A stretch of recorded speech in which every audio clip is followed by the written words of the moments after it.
Hello మిత్రులారా, అందరికీ నమస్కారం. మీకు నచ్చిన స్త్రీ మీ వెంట పడాలంటే మీరు ఈ చిన్న పనిని మాత్రమే చేస్తే చాలు. ఆ పని చేసే ముందు వీడియోను ఒక లైక్ చేసి కొత్త వారైతే ఛానల్ని సబ్స్క్రైబ్ చేసుకోండి. మీకు నచ్చిన స్త్రీ మీ వెంట పడి మరి మిమ్మల్ని కోరుకోవాలంటే మీరు ఖచ్చితంగా ఈ చిన్న పనిని చేయాల్సి వస్తుంది. ఆ స్త్రీ మీకు కనిపించిన వెంటనే ఆమెను గౌరవంతో చూడడం చేయండి. ఆమె ముందు మీరు వినయంగా ఉండడం, వినయంగా మాట్లాడడం ఆమెకు కనిపించేలా చేయండి. ఇలా వినయ విధేయతలతో కూడిన మగవాళ్ళు అంటే స్త్రీలు ఎంతో ఇష్టపడతారట. పరాయి స్త్రీని ఇంతగా గౌరవించినప్పుడు తనకు కాబోయే భార్యను ఇంకెంత గౌరవిస్తాడో అని నీ మీద అభిమానాన్ని, ప్రేమను పెంచుకొని మీ వెంటపడి మరి మిమ్మల్ని కోరుకుంటారట.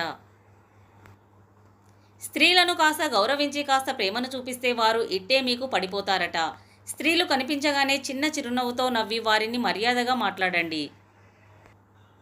స్త్రీలు ఏదైనా హెల్ప్ అడిగితే ఖచ్చితంగా చేయండి. స్త్రీలే కదా అని తీసి పడేస్తే వారు మిమ్మల్ని అస్సలు ఇష్టపడరు. అదీ కాకుండా మగజాతిని మొత్తం ఒకేలాగా చూస్తారు. కాబట్టి ఎప్పుడైనా స్త్రీలు మిమ్మల్ని సహాయం కోరితే తప్పకుండా చేయండి. ఆ సహాయం చిన్నదైనా సరే, పెద్దదైనా సరే, దానివల్ల మీ ప్రేమ మీకు దక్కుతుంది. మీరు కోరుకున్న స్త్రీ మీ దగ్గరకు చేరుతుంది. ఫ్రెండ్స్, ఈ వీడియో కనుక నచ్చినట్లయితే ప్లీజ్ ఒక లైక్ చేయండి. అలాగే ఇలాంటి మరెన్నో ఇంట్రెస్టింగ్ వీడియోల కోసం మా ఛానల్ని సబ్స్క్రైబ్ చేయండి. ధన్యవాదాలు.